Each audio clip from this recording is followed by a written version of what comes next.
Ampere is equal to how many watt, ठीक है, कितना वाट। तो 1 एम्पियर में कितना वाट होता है वो हम आपको डिस्क्राइब करेंगे, कितना वाट होता है, डिराइव करके समझाएंगे कितना होता है। 1 एम्पियर इज इक्वल टू कितना वाट होगा, ठीक है। सबसे पहले इलेक्ट्रिक करंट में दो तरह का होता है, एक एसी होता है, एक डीसी, अल्टरनेट करंट और डायरेक्ट करंट। एसी हो गया अल्टरनेट करंट और डीसी हो गया आपका डायरेक्ट करंट, ठीक है। तो सबसे पहले एसी में हमको पावर फैक्टर सिर्फ रहता है, डीसी में पावर फैक्टर नहीं होता है, ठीक है, ये नहीं होता है। नंबर 1 चीज, अब एसी का जो पीएफ होता है पावर फैक्टर 0.8, किसी में 0.85, किसी में 0.9, ठीक है। हम 0.8 ले लेते हैं, ठीक, कंसीडर करते हैं 0.8। अब हम आपको डिराइव करते हैं 1 एम्पियर में कितना वाट होता है।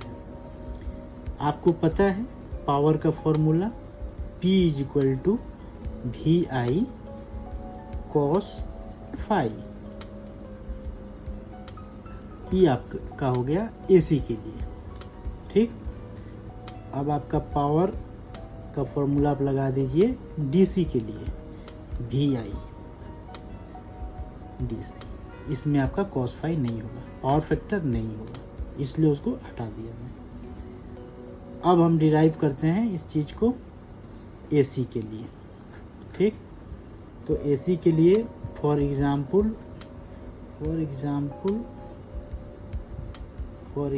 मान लीजिए आप P is equal to 230 volt हो गया इंटू I1, क्योंकि यहाँ पे 1 एम्पियर है, इंटू 0.8, क्योंकि यहाँ पे हम पावर फैक्टर 0.8 लिए हैं, इस वजह से हम यहाँ 0.8 डाल दिए, ठीक। अब इसको हम कैलकुलेट करेंगे तो ये हमारा निकल कर आएगा 184 वाट, ये हमारा निकल गया। एसी के लिए 1 ampere equal to 184 for DC के लिए हो जाएगा हमारा P is equal to VI, voltage 230, current 1, यानी 230 वाट, 230 वाट हमारा हुआ। तो डीसी के लिए हमारा डीसी के लिए 1 एम्पियर इज इक्वल टू 230 वाट,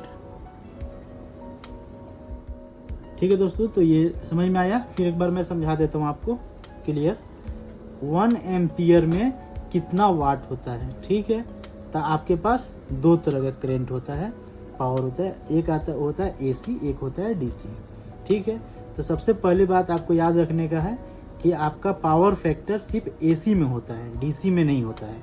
तो पावर फैक्टर होता कितना है, 0.8 भी होता है, कहीं 0.85 होता है, कहीं 0.9 होता है, लेकिन हमने जो कंसीडर किया है आपका 0.8, ठीक है।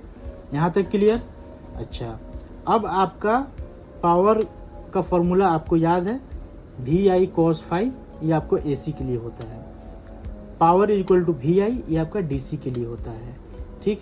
यहाँ से हम डिराइव कर लेंगे कितना वाट होता है 1 एम्पियर में। तो एसी के लिए सपोज दैट मान लीजिए वोल्टेज आपका 230 है दिया हुआ है, तो P इक्वल टू 230 गुने I के जगह 1 गुने P है, पावर फैक्टर 0.8, आप कैलकुलेट करेंगे 184 वाट। तो आपका एसी के लिए हो गया 1 एम्पियर बराबर 184 वाट, ठीक है। अब डीसी के लिए P equal to VI, 230 given है, इंटू 1 एम्पियर भी गिवन है, तो आपका 230 वाट। डीसी के लिए 1 ampere equal to 230 watt. BTU क्या होता है, BTU यूनिट होता है, इसका फुल फॉर्म होता है ब्रिटिश थर्मल यूनिट। ठीक है, 1 BTU is equals to 0.000293071 kilowatt। 1 BTU is equals to 0.0003930 HP horse power। 1 ton is equals to 12,000 BTU। 1 ton is equals to 12,000